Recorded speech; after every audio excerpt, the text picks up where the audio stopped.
another LinkedIn Live with the Pay Practitioners panel today. So as we've been doing for the past couple months now, actually, we've got some fantastic compensation practitioners and consultants joining us to talk about all things comp. We like to kind of think about this kind of like car talk or The View, but about comp. So we like to keep it professional but casual, where you'll have an opportunity for all of us to really kind of go through a compensation topic today and kind of give our thoughts and take some questions as they're coming through the LinkedIn chat.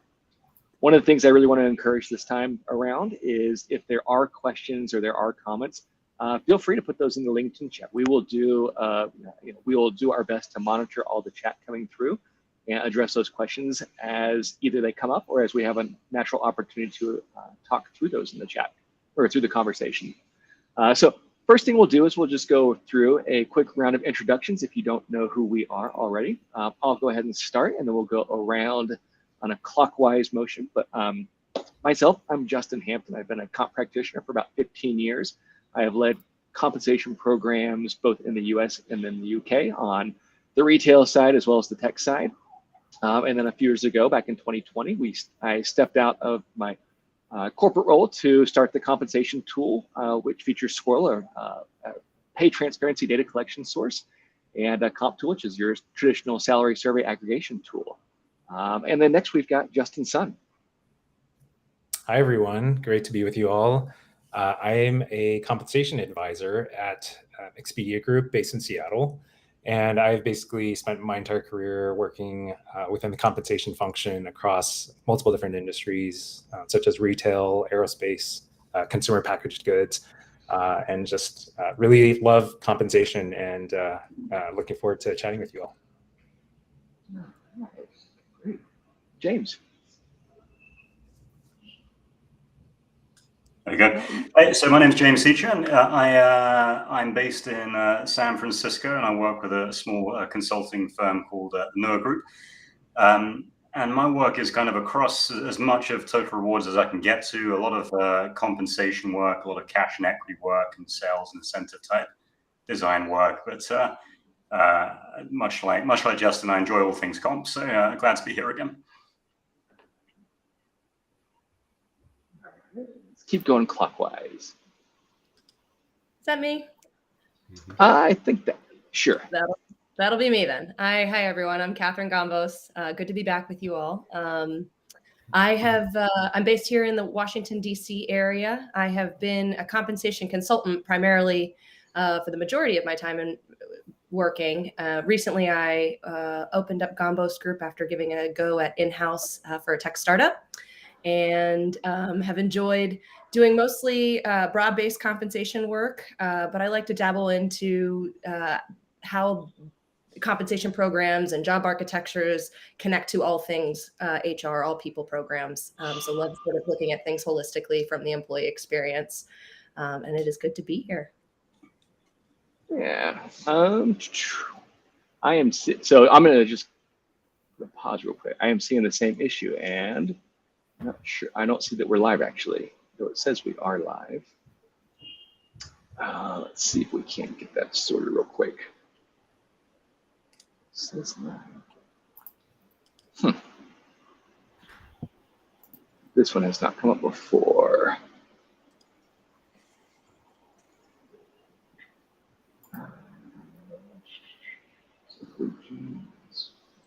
Same issue. Move it.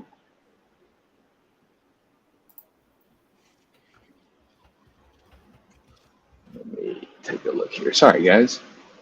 All good. Take care. And good call, James. Yeah, good thing that we caught that, right? Let's see.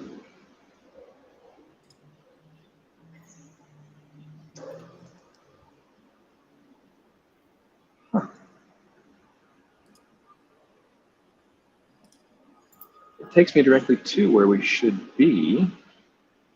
Yeah, I've got pre-live on mine. Same here. I've never seen that pre-live before. That's weird. It's set up the same way as I've always set it up, and when I click on the get started, it actually takes me right to where it should be.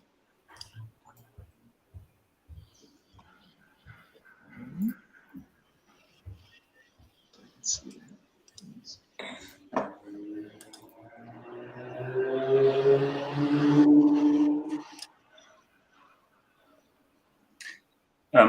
What platform are we using, Justin?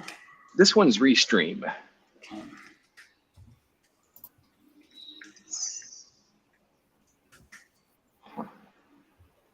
Could it have anything to do with the link change? I don't know if that. No, because I that only is the one that I just posted into the chat. So I created the event, and then it sets a static link, and then I was late to share that out this time around, but that hadn't changed this week. I'm just doing a bit of Googling to see if it's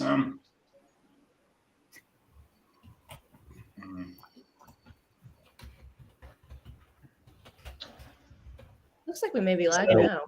Yeah. Are we live now? And it shows us. So now we're live. And Paul's joined perfectly. Perfect timing. Well, good deal. All right. Yeah, this is the second time I've seen something like this happen from other folks too this week. So I wonder if the Restream platform is having an issue. But anywho, I'm glad that we are now officially live. Welcome, Paul. Thanks for kicking us off. Thanks for getting us live. I think apparently LinkedIn just needs me to be here. So I apologize for being late, but LinkedIn can accept my tardiness. All right. So it sounds like we are live. Okay, great. All right. So let's just kind of kick that off again real quick.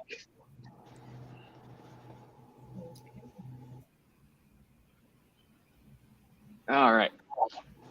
So we'll kind of skip ahead real quick. So I think, who has not introduced themselves yet? I think it stopped with me.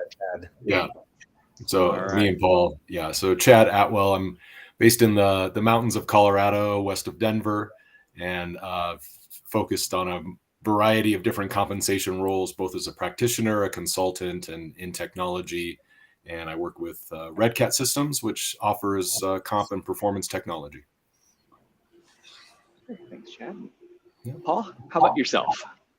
I'm the late guy. Paul Ryman, founder of Novo Insights. We're a HR consultancy. It's my third career after a big firm consulting career, an operating career at 3 different public tech companies, and now working with clients to make things better in the lives of the people function. And I was late today, and it is my fault, clearly, that LinkedIn wasn't working. So I will accept all responsibility for it being disconnected. Well, no, we're glad that you're here and glad everybody else is here too. So today, as I was mentioning, we're going to kind of walk through career hierarchies, job leveling, and what is the role of compensation with that. But before we get started with that, I ran a poll today that I thought is a kind of a nice way to kind of tee us off today. And so my question was, when you create a promotion or when you push someone through for a promotion, what are you basing it on more of? Is it based on performance or is it based on potential? And it's about a 2/3 split saying they are basing it on performance versus potential. What does the group think about that? I have heard, different things around, moving people into a role based on performance because past success does not indicate future success, but potential is a much harder thing to quantify and justify when you're actually trying to submit a promotion request. So I'm curious if the group has any thoughts on that poll. Do those numbers surprise you? Do you agree with them? How do we fall here in this group? I think I'll start. Go ahead, Kathy. I was just going to quickly say my initial reaction is that it's, I guess, not so surprising, and probably to your point, Justin, because it's easier to measure performance than potential. Yeah, I think we're also victims to a false binary choice here, right? Like literally, you don't say it has to be one or the other, in practice. And my my experience in operating roles is that you think about the 9-box, very rarely do you get people that are high potential, low performers, because like psychologically, it's hard for us to see potential if they don't perform. So I find they're well correlated. Everyone lives on the diagonal of the matrix just because it's hard to separate them as a leader. So you have to have both, I guess, is the way that promotions tend to show up. You have to have done something good, and we have to have confidence you can do it in an expanded position. And I think a good coach will tell you that as well. It's not your potential is nothing without being able to demonstrate that you can do something with it, right? So, a good coach and a good manager is going to say, like, you've got potential, but now we need to prove it to your peers and prove it to the organization. So those results I think kind of make sense to me as well. As much as I like to believe potential is so much more important than performance, so you've got to prove it in some capacity. Yeah, I actually did some research on this topic quite recently, and there is a report, at least when you look at like what are the different levers that companies use to recognize performance and potential. And so I was looking at the stock piece, and stock is usually forward-looking, but it was from a Radford study that said about 90% of companies use LTI to motivate future performance, and then about half of companies use it to recognize past performance. So I don't think a lot of surveys out there usually use that word potential. From what I've seen, it's usually performance. But to both James and Paul, your points, I think potential is a factor of performance. So they're not necessarily mutually exclusive. And I definitely did make the poll a binary choice. You had to pick one. I noticed there were lots of comments that said, well, we obviously have to pick both, and I don't disagree. One of the comments that I found really interesting, that I really liked too, was that potential is what you use to gauge when you're going to give someone the opportunity to demonstrate their performance. So if you recognize someone has a high potential within their role, you can then provide those stretch goals, stretch tasks that they can then use to kind of demonstrate their performance. And I thought that was a really nice way to kind of marry the two together, but also give a real kind of strong sense of when you can use one for the other to kind of move things forward, as most companies are a pay-for-performance organization and promote based on performance, it sounds like. So I thought that was a great insight. Yeah, and I think the practical way, practical tool, which I think often goes underused, is, I think, is it a common a personal action plan? Has anyone heard that term before? It's essentially just a plan you set out with your report to say, yeah, like to that point where we've identified you with the potential. Now we need to figure out exactly what you need to do to demonstrate that. I think it's just a great forward-looking tool for coaching, where you can sit down with somebody. So it's marry up what you want to do with what you need to demonstrate in order to prove that you can do that. Yeah, we're seeing kind of an interesting comment in the chat to kind of say that the LTI may also be kind of another false binary choice, because we are philosophically rewarding both the past performance and motivating for the future. Any thoughts on that? To me, any kind of incentive plan that is performance-based is going to be based upon past performance, where the LTI, that growth piece, though it may be rewarded based on something in the past, is incentivizing kind of the longer-term retention and the future performance, both of the individual as well as the company. Anything to add to that? I think that's probably why stock has been given out so broadly and then shrunk back so much over time, is that there's a lot of confusion about what its purpose is and who actually gets value from it. So I think the performance piece is definitely important. It falls along the same logic, I think, though, as if you're trying to justify something based on perceived potential, if we can use that term. I think that can be a little bit of a fuzzy, blurry situation for employees about what's actually being expected of them and those kinds of things. The truth is, we're compensation people. We're basing what a target LTI amount should look like based on what the market is telling us for the role that someone is in today. So whatever you're receiving is very likely going to be based on whatever job title you have as of today. And other organizations may choose to accelerate past that a little bit to sort of say, here's what you could potentially do when you move into a future role. But I don't know. It seems like there's a lot of hesitation around whether you communicate too much to an employee, creating some level of like, is there a guarantee, or is there something that, is this an absolute thing? If I perform X, Y, and Z against this criteria, does that automatically create a promotion opportunity for me? Or like, how does that actually work? Well, that's a great point. I think that also kind of serves as a really great segue into kind of the main topic of today is job leveling, career hierarchy, and kind of what is the compensation team's role and responsibilities and function as helping an organization to kind of create those levels, align to those levels, and put employees in those levels, and subsequently understand what the pay for those levels may be, whether it's base, short-term, as well as long-term incentives. So I will kick off kind of my initial thoughts on, just from a past experience, where I think the compensation function should be. And then I'd love to open that up for kind of discussion, experience, as well as what you guys have seen. But I have found that, of course, not a surprise, as most compensation roles are, is it's a highly collaborative process that comp typically is going to be one of the primary owners of in terms of developing those job levels, because so frequently when we are benchmarking roles against your salary surveys, we do need to understand how do we align those jobs to the survey jobs, and not necessarily suggesting that we need to have a P1 through a P6 and an M2 through an M5 exactly like the surveys have, but we do need to understand how those correlate back to the survey levels, so we can then kind of define our pay bands, define the competitive rates of pay, and then understand too, what does it take and what are the expectations of employees to move into there. So I've always been really in my roles, one of the, not enforcers of those job levels, but one of the folks that are kind of ensuring that we have alignment to the job levels. So in terms of it, does anyone have any additional kind of unique experiences to share with what they have done internally for some of the work jobs that they've held, or some of the organizations they've worked within? I know when I was leading rewards teams, we always owned it, for better or for worse, largely because nobody else logically does either, right? So I philosophically believe comp is an output of the way you talk about work and progression of role.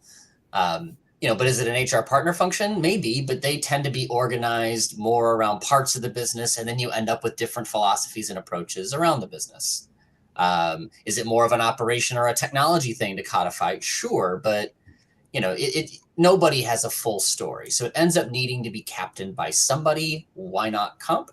And then we get to, let's be honest, then we get to sort of steer it in the direction we want it to, which is to be clear for the purposes of aligning to pay programs. But I don't think it should be all about pay and all about how you benchmark, but boy, is it nice when it supports it. But it's always been, in all three of my corporate stops, comp was the driver of the project to create it or to, enforce it. That's my experience as well. And I like what you were saying, Paul, in terms of how the career architecture, job matrix, job framework, right? You hear lots of different organizations use a different term for the same thing.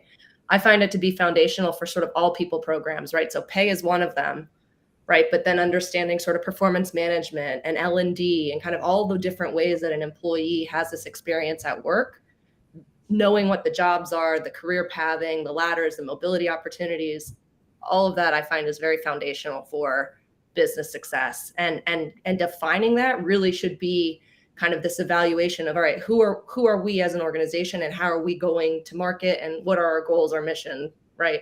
But then how are we organizing and designing work, and then departmentally, what's our goals? And then how are the jobs designed to get the departmental and then the business goals? So kind of that holistic view and thinking through it from that perspective, I think is very valuable for many businesses. Yeah, I would say I think the approach is really going to vary based on the operating model of the organization. So some companies have an HR business partner model where HR business partners are functionally aligned, and there's also a compensation partner who's functionally aligned. So you really become that subject matter expert in finance or marketing or legal or what have you. And to your point, Catherine, really understanding the career paths for those jobs is so critical when creating a career architecture. Talking to frontline managers, talking to frontline employees about their day-to-day jobs. This is really where all that job evaluation, job analysis work that we as comp professionals do really kicks in, and understanding things like, what kind of background did you have to be successful in this role, or what's the next step in the career path for somebody in this job. Talking to recruiting and asking, what types of roles do you typically source from for this type of job? Those types of insights, I think, can help you to really develop a career framework that enables, mobility across different business units and regions within the company. And I was really fortunate to have had this experience at Nordstrom years ago when we revamped our company's entire job architecture for 60,000 plus employees. And it was largely in response, I would say, to the need to have dual career paths for technology companies, because historically it's always been there's one career path for individual contributors to move up into management. But as we know, with a lot of the tech functions that are coming to the marketplace, engineers don't necessarily want to be people managers. So how do you create multiple career paths for people to pursue what they're passionate about and what they're good at? And Justin, I'm curious, I think there's a lot of assumptions that the dual career path is some kind of panacea to that problem. But I've also seen plenty of companies with dual career paths where everyone assumes you need to become a manager to progress, despite the fact that you clearly don't, according to the dual. So, when you were rolling that out at Nordstrom, did you encounter that challenge at all, and how did you deal with that? Yeah, I think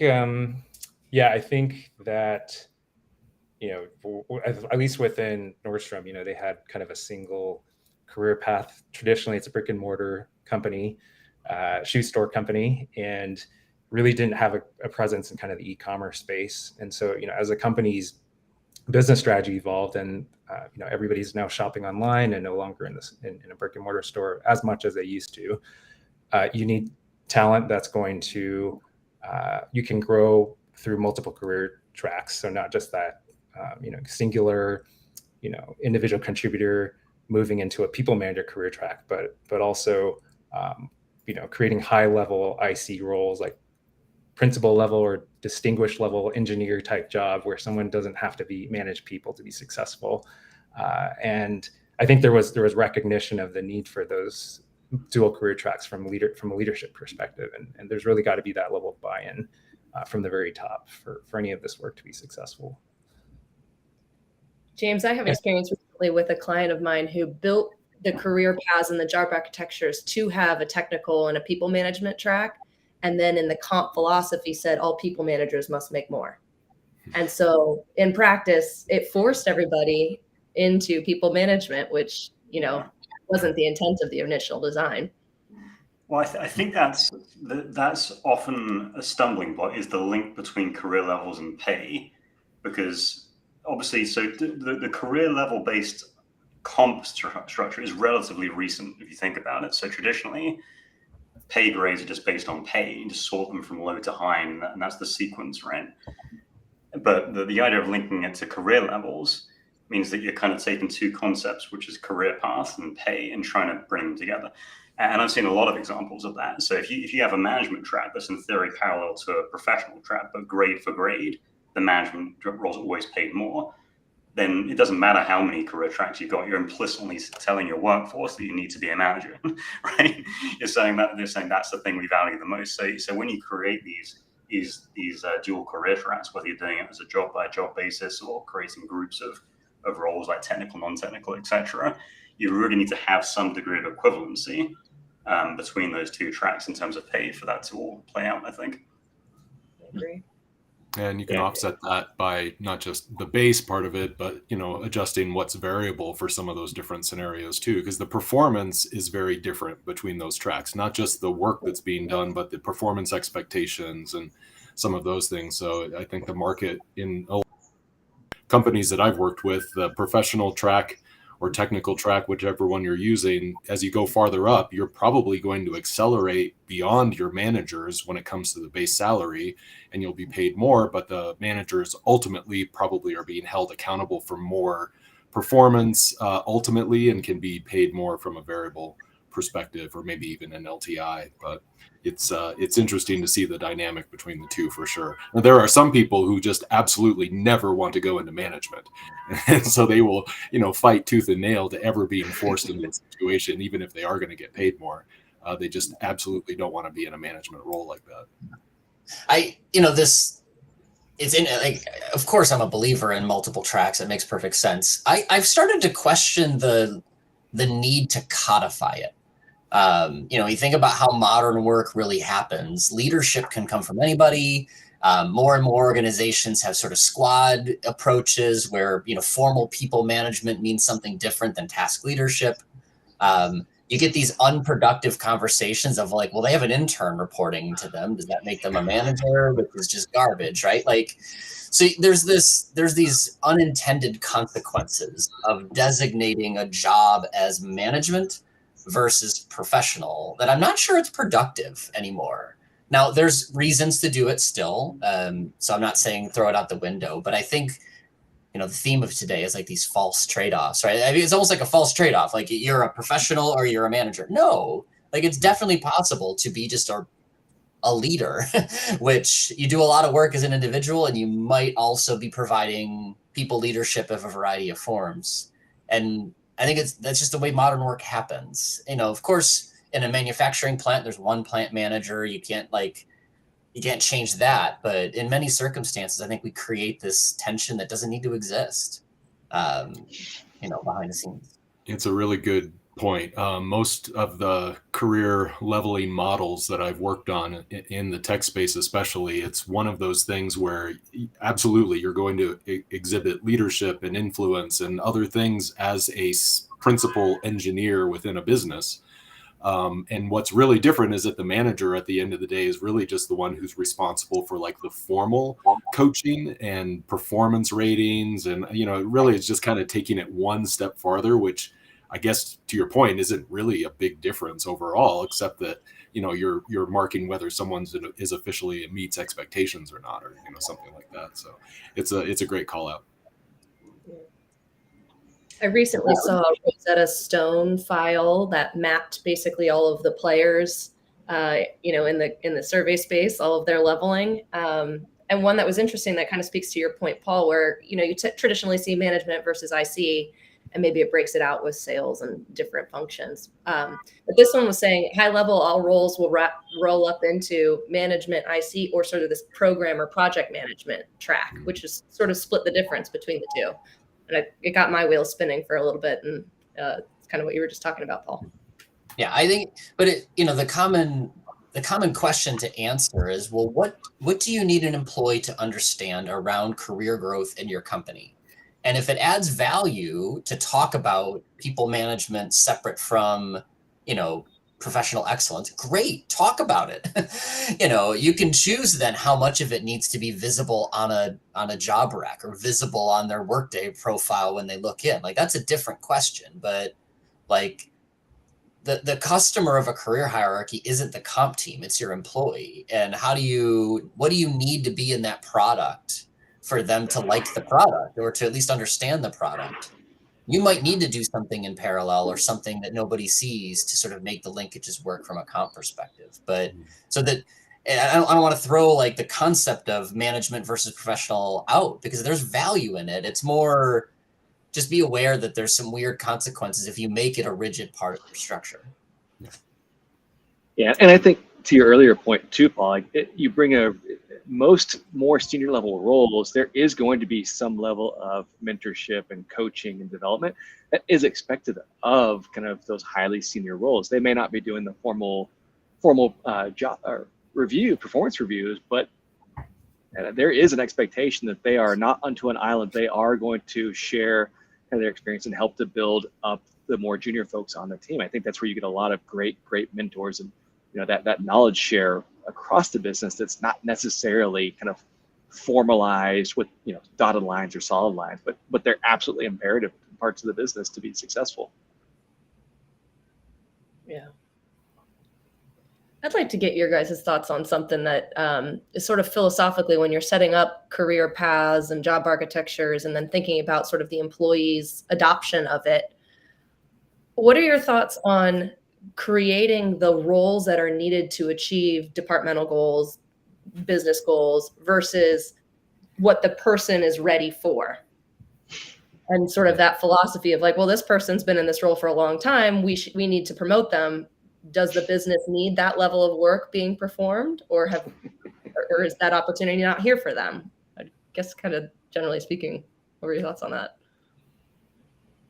My immediate thought that just popped up when you were sharing, Catherine, was what we share as comp professionals. We pay for the job and not the person.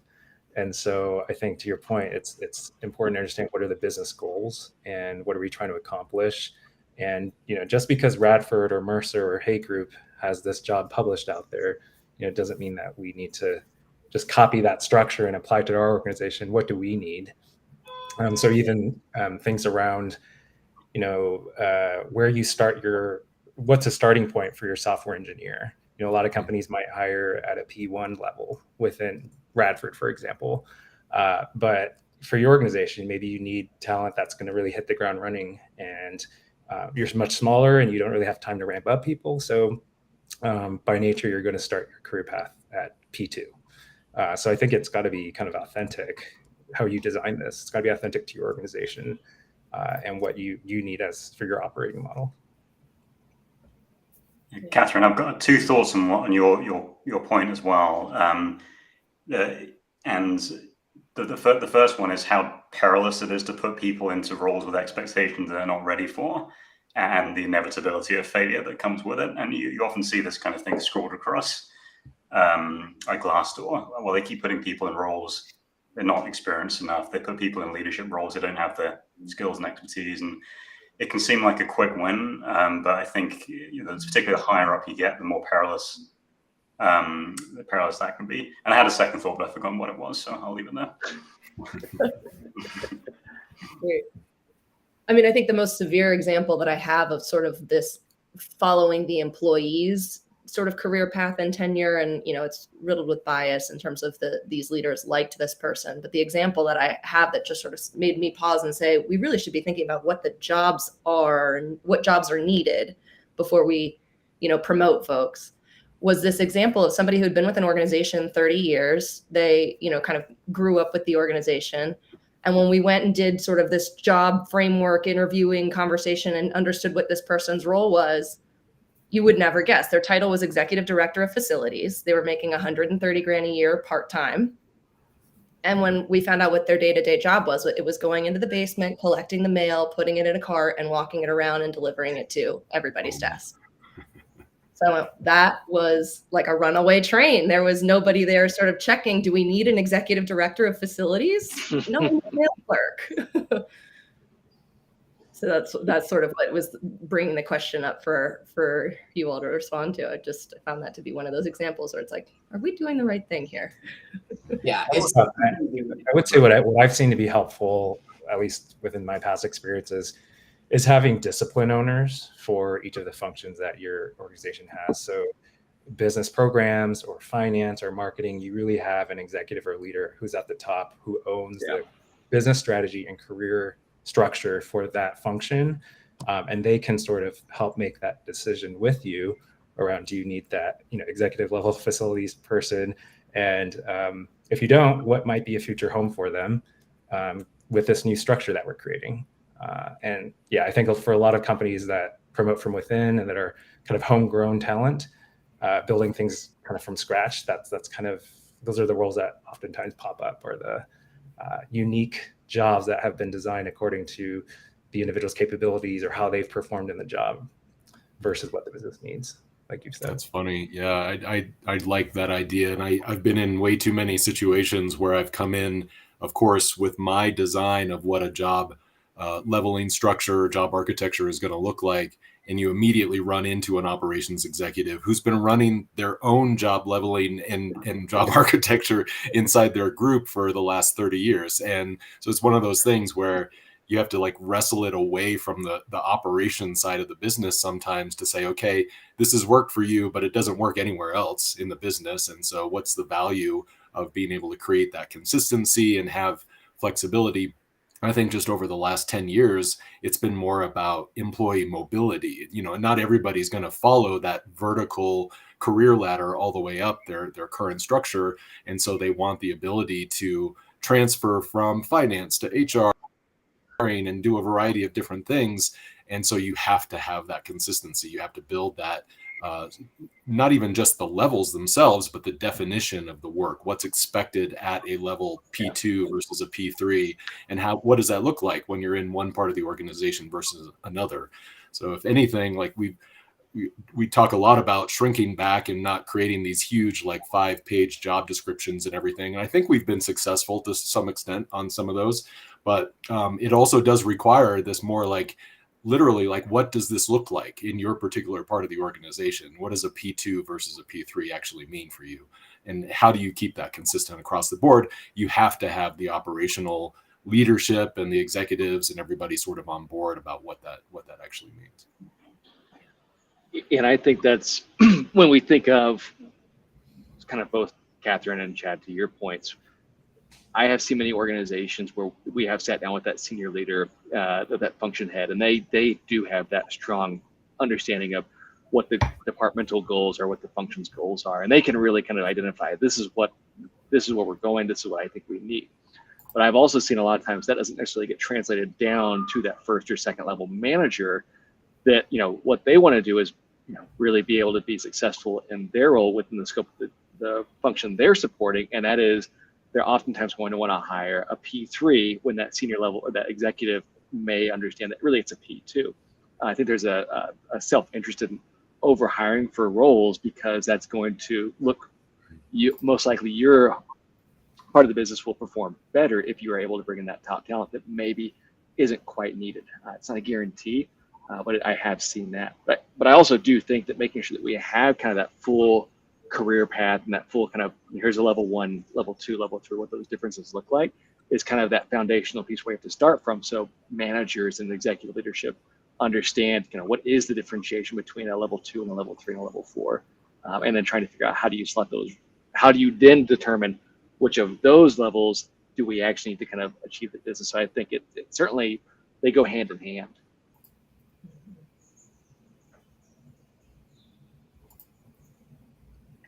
Speaking of levels, the difference in P1, P2, I'm just curious as to how many people, particularly people who have worked in-house, have got the question or the request, we don't have enough levels. We need to add in more levels. People need more promotions. Any thoughts, any typical responses to that one? I just say why?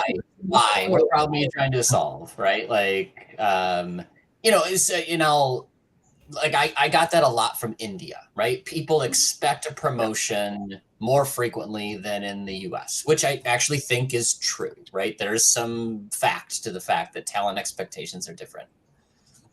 Okay, good. So let's talk about what that really means. Does that really mean that we need to manufacture a P11? Or are we really talking about pay? Are we really talking about something where, honestly, a lot of it's, I just need to be able to tell my family that I'm growing in my career. Awesome. Like, let's create that. and because it's not like there's no such thing as a P1.5. You can try to come up with criteria that artfully blend half the words from each, which is what people end up doing. And then it's nonsense. You don't understand where anything fits. So, I prefer job structures that allow for the fact that you might have 2 jobs that are like sub progressions within a level, and just understand that that's real. And it's an internal designation. That's where I think, I don't like these numbered titles anymore, but like customer service rep 1 and 2, sometimes that makes perfect sense just to say, yeah, like, we know you can do this and we're going to call you a 2. It doesn't change the way we really benchmark the job, but we need to call it something separate. I think there's reality to it, but you want to make sure you know what problem you're solving and don't over deploy a solution that makes it hard to maintain, just because, you have this one job that needs to be able to say that you got promoted. Yeah, I would say it's got to align with your organization's industry and operating model as well. So I'll say at Nordstrom as an example, I think we had around 21 levels when we rolled out the new career architecture.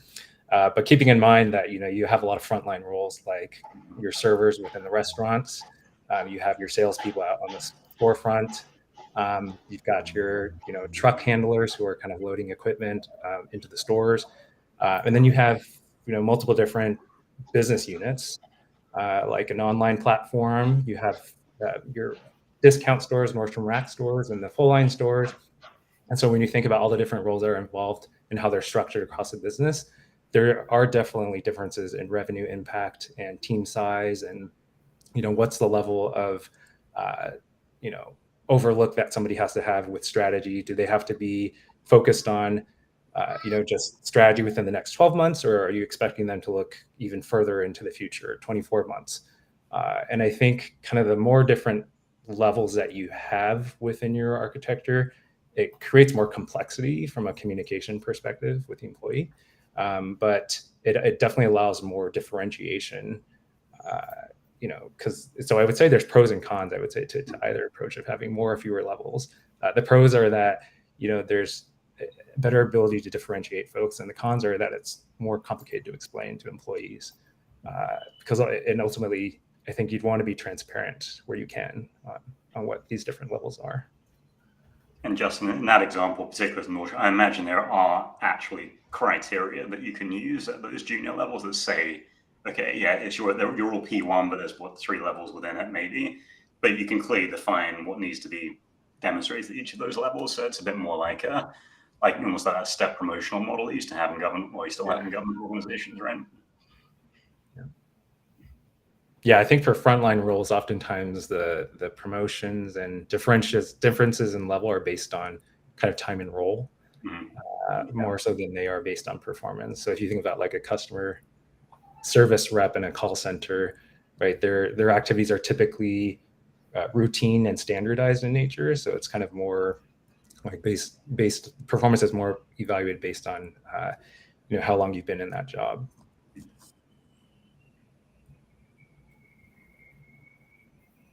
Yeah, it's interesting kind of hearing the thought of the step progressions. I've been doing some work with a pizza company recently, and they have a number of different frontline workers. So the folks at the stores, and those really are differentiated, partially by the time in the role, but there is some kind of different elevation of their particular roles. But when we actually started talking through, just conceptually, what is it we want to do? What is the story we want to give to employees in terms of your opportunity here to grow and kind of move on? I think that especially folks that are kind of newer to work, that they have these different expectations of how often they're going to be promoted. And there's a lot of opportunity for folks that are in those more junior roles, because there's a lot more jobs out there just by the nature of kind of what the labor force looks like. So they do have greater opportunity. And I think that they see that additional opportunity and can leverage that to kind of create these greater expectations for themselves to be moved more quickly, or, hey, I'm going to go somewhere else that's paying 50 cents an hour more, $1 an hour more. But it's certainly a challenge, because how do you actually differentiate the work from to your point, Justin, the customer service 1 to customer service 2? I think it can be done, but is it materially different overall? Yeah, I like the concept from Hay Group. They've got the point factor system. And one of the underlying principles is this concept, Weber's law, which is around just noticeable difference, right? So if I'm standing on this side of a boombox turning the volume up, when do you perceive that the volume went up? Well, it was 7 decibels. So that is the just noticeable difference in sound. You can do that in light. You can do that in a lot of things. And in Hay Group, the concept was that it was a 15% difference in work duties that would justify a different level. So can you articulate there's a 15% difference? And if not, if it is, I just want to be promoted every year, okay, well then let's talk about how we use P2 to reward you in your time as a P2 level employee. Maybe it's promotion with title, where we had a 1 or a 2, or we give you a BD, a senior BD, before you move on to AE, whatever the story is, right? But I like that concept of the just noticeable difference to help kind of work with somebody to say, all right, tell me the difference about these jobs, or is it really just in title? I think a lot of people, so when people ask for these promotions, what they're really saying, if you read between the lines, is I want career opportunity. And we just know from studies that having a career path is so important. And to me, it's a canary in the coal mine. I want a promotion. What they're asking for is opportunity. So I think that, that, like, to your point, Catherine, if you can quantify different levels and define them, that's one thing. Justin, if the industry requires it, or if the culture requires it, like India, it makes sense. But the real question is, do people feel they are progressing in their careers? And you don't need to be promoted to believe that. You just need to be challenged and feel like you're being rewarded and being exposed to new and interesting aspects of your work. So I do often think that when you get that request, that's add on a level. It's someone that's just trying to put a Band-Aid over the career problem that's probably like a fairly big issue within the company. It'd be really interesting, Catherine, to kind of do two comparisons where you're asking both whatever the manager or the comp professional or someone what the noticeable difference is in work versus the employee and what they typically get. Like, here's one more thing that you should be doing in order to like move up the chain or get to that next level promotion. I'm guessing their tolerance level for the amount of extra work is probably just not quite the same as what we would typically look at from a professional, advisor perspective. But yeah, that'd be interesting. And I feel like oh, sorry. No, go ahead. I was just going to say, I feel like this challenge is also something that you see in sort of matrixed organizations, or organizations that sort of want to be intentionally matrixed in their design. Over a few years, the folks that have been there start to look around and say, well, what's my opportunity, right, James, to your point? And so maybe you're not taking all of these P5 folks and making them P6, but maybe it is some sort of meaningful difference in reward or project or exposure, whatever it may be. It's just a good conversation sometimes as well. I think people just want to sit down and talk and understand, right? and again, many managers don't feel equipped to be able to do that, which is we go circle back to the importance of the people manager. Yeah. Sorry, Justin, to jump in. I hope you still have your thought. Yeah. And I wonder too, I think I had a hiccup in my network, so I don't know if I'm coming in, but I wonder too, if the goal is to make sure that folks understand that they are moving along and being kind of recognized, is that opportunity for kind of a focal cycle once a year, is that frequent enough? And I think at some levels, certainly that's plenty, but at other levels, should it be done quarterly, biannually, ad hoc? I mean, do you kind of have these certain KPIs in place? When an employee hits those, irrespective of the amount of time it took, that's when you recognize the reward and kind of either move them into a greater position within the existing pay range, or move them into the P1.5 or whatever that might be. I think that's always one of the bigger challenges that we've had, especially with folks that are newly developing in roles, is waiting for a year. Sometimes that's as long as your entire professional career has been. And I think there's that. I think, what is that they say? Time moves faster as you're younger, and slows down as you're older, because it's less of a percent of the time you've been alive. And I almost kind of feel like you could say that same thing for kind of the professional world, or as you're in the work world. I'm still a really big fan of promotion cycles, having everything done sort of coordinated together at one point during the year. It doesn't fit every type of company the same way, but in the world where we're in today, where there's just more frequent comp cycles starting to happen, you see every 6 months in a lot of companies now. I really like the idea of reserving that mid-year comp cycle specifically for the purpose of promotions, because it is its own animal.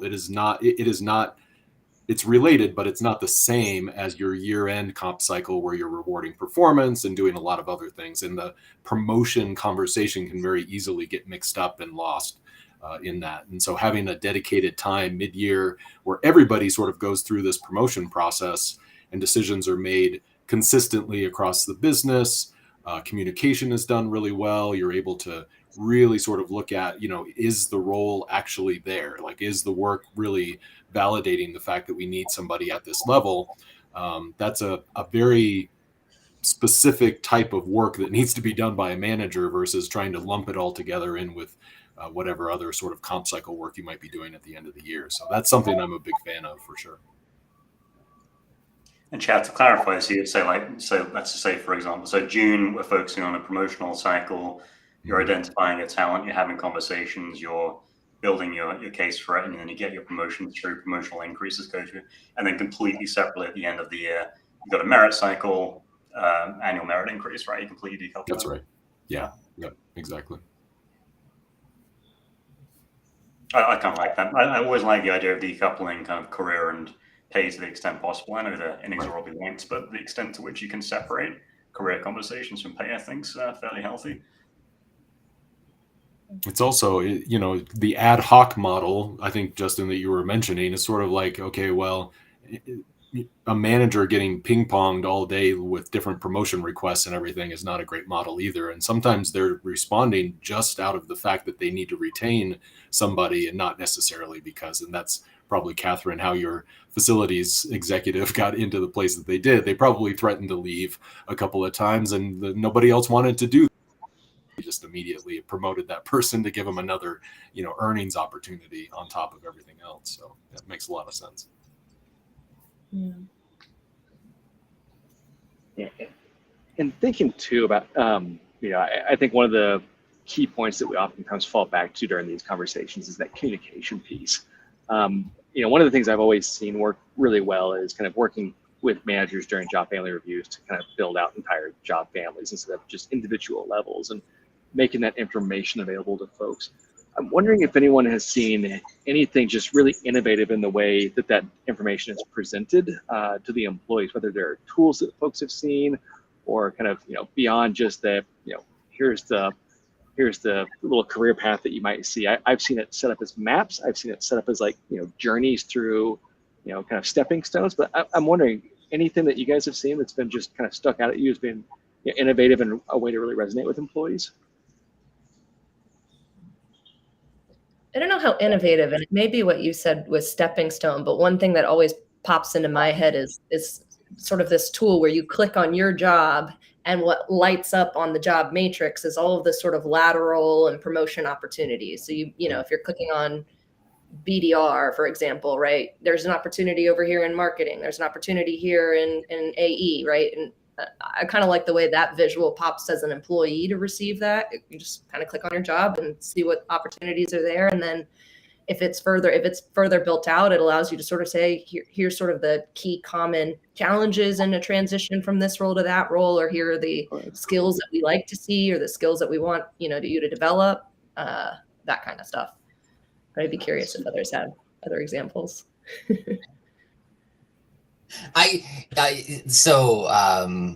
There's a technology platform in the HCM space. I won't name it because I'll be careful about who I make happy or sad. But that their concept was, look, the data will tell you what's possible, right? So if I'm a BDR, it'll say here's a path that people have gone once they were BDRs, and oh, by the way, here's the training they took, and I'm going to recommend that to you. What I find is that never works in reality. But the concept of it is great. That you can learn from the experience of others coming out of your job. What I find most helpful to employees is the super solve for the 80% scenarios, which is, look, you just got to get good at this. And I have a manufacturing client who it's not elegant or innovative, but it's practical, which is here are the machine buttons you have to know how to work in order to be at the next level. And they're super clear about it. And they're very transparent about you have to demonstrate this. You have to have this kind of safety record, and you have to show me that you know how to operate this. You have to know how to fix this problem when it happens. And I know not all jobs are going to have that level of specificity, but as much as I wanted to dream up something more innovative for them, the clarity of just no, this is the button you have to know how to push really solve their problem. So I think innovation might be a little bit overspelled here. I think sometimes it's just making sure that you know how the plane lands for an employee, and the employee doesn't need anything innovative. They just want to just tell me what I got to do, and try to get as close to that as you can. Yeah, I would say to your point, Paul, I think examples can be really powerful. So when, I think we put together these career leveling guides, but it's very hard to translate that into real life, right? And so I think to the extent that you can take an actual job and show what that actually means on the day-to-day, in a day-to-day scenario, and maybe even when we're talking about performance, what does excellent look like versus meeting expectations versus not meeting expectations, and just getting very clear about that, I think can go a long way in improving employee comprehension, and also just kind of building that engagement.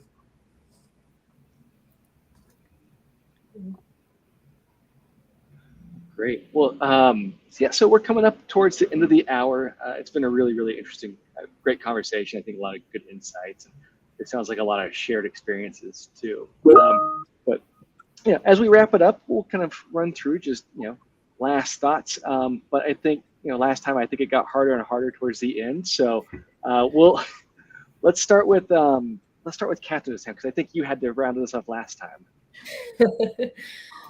Yeah, I mean, I'll probably just echo what I said earlier in the conversation, is that I truly believe that getting your career architecture, job architecture framework, whatever you want to call it, in place is very foundational for not just your pay programs, but all people programs. And that's a really helpful dialogue to have with leaders across the organization. So don't be scared of it. Jump in. James, how about yourself? Yeah, I think I would say it's important not to underestimate how conceptual a career-based framework is, and therefore how much training is required to get people understanding and using it effectively. It's more complex than older methods of salary management to link career steps into pay. So yes, it looks great when you do it, and you've got that beautiful dual career track mapped out on that wonderful slide, and it's all nice and clear. But that's just the beginning. Is what they say, like not everyone has been brought up in HR and comp and has seen it 100 times, right? A lot of people don't know how to use it or might have different backgrounds. So I guess in summary, it's important not to underestimate the training that should come with a career-based approach, and make sure that it's being used effectively. Justin Sun?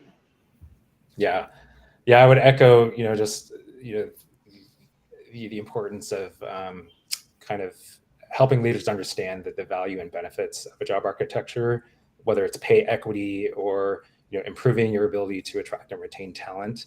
At the end of the day, job architecture, career framework, it's really a business-owned initiative that should be HR supported and not necessarily HR owned. So I think again that can vary based on the culture of your organization in terms of what HR's role is, but to the extent that you can really empower business leaders and make them feel ownership over this structure and program, I think it will make it a lot more successful. I think we may have lost Justin, potentially. I think Chad, maybe you're next. Sure. Oh, he's back. Here he is. Did I disappear? Oh no. You did. Yeah. I'm sitting 2 feet away from the router. That's okay. All right. Well, everyone else is still frozen on my end, but Chad, I can hear you. So okay. I'll finish very quickly. I really I think Paul, you mentioned being the captain of this project. This is a team sport. This is compensation running off and doing everything on its own, and then coming to leadership saying, hey, I designed this great, beautiful job architecture. That's just never going to work. So you have to involve all of the other consumers of this information, specifically your development team, org design, anybody who's relating to operations and performance. I mean, it's just everybody has to be hands on deck for this kind of a thing. And I've passed on roles previously where it was a one-person role to design an entire job architecture for a company, and I was just like, there's just no way you can do it that way. So I do want to highlight one thing though, and that is there is a severe lack of research in this space. And so I would highlight my friends at Deloitte do a job architecture survey. It is now an evergreen survey. It's not just an annual survey anymore. And so we'll post a link when this goes live and make sure that everybody has a link to that research because it's really good. Thanks, Chad. And then Paul, how about yourself? Yeah, trying to come up with like the thing that hasn't been said already. I think maybe it's, I'm going to go back to where Catherine started around this, career architecture, job architecture, whatever, being foundational. I would say I'm going to add to it in that it's even more important now in an era of transparency than it was. It's always been important. It's always been a foundational piece. But the easier it becomes for me to compare my job, my pay to somebody else's, the more important it has become and will continue to be that there's clarity about where am I and what's possible for me. I think about the work that Levels, FYI, has done to bring transparency to levels across organizations. Just means it's essential that we're clear about, well, where do you fit in what's possible here so that you know what that means for your career here versus somewhere else. So not only is it important, but it's becoming more important. Yeah, no, absolutely great. Well, thanks everybody. And I will kind of wrap up. I think I would echo everything that everyone else has said. As one reminder, I would also kind of suggest it is important to make sure that you are differentiating your pay levels from your job levels, which may include scope. I think oftentimes there is sometimes some obfuscation around kind of what the differentiation between those two are and kind of the role that they play. One is internal equity or internal leveling, whereas the other one is kind of leveling against what the market would say. So I think making sure that you have those clearly defined and can explain to your employees how pay is driven with respect to the internal job levels can be a really key point in having more effective communication conversations with folks. But again, thank you guys so much for joining us again for today's Pay Practitioners panel. Really appreciative of Justin, James, Catherine, Chad, and Paul for taking the time to meet with us every other Friday for the past couple of months. And we'll look forward to the next couple that we've got planned over the next month or so. And until next Friday, we will see you then. So thanks, everyone, and thanks for bearing with us during some interesting technical issues. So we'll sign off now, and we'll see you then.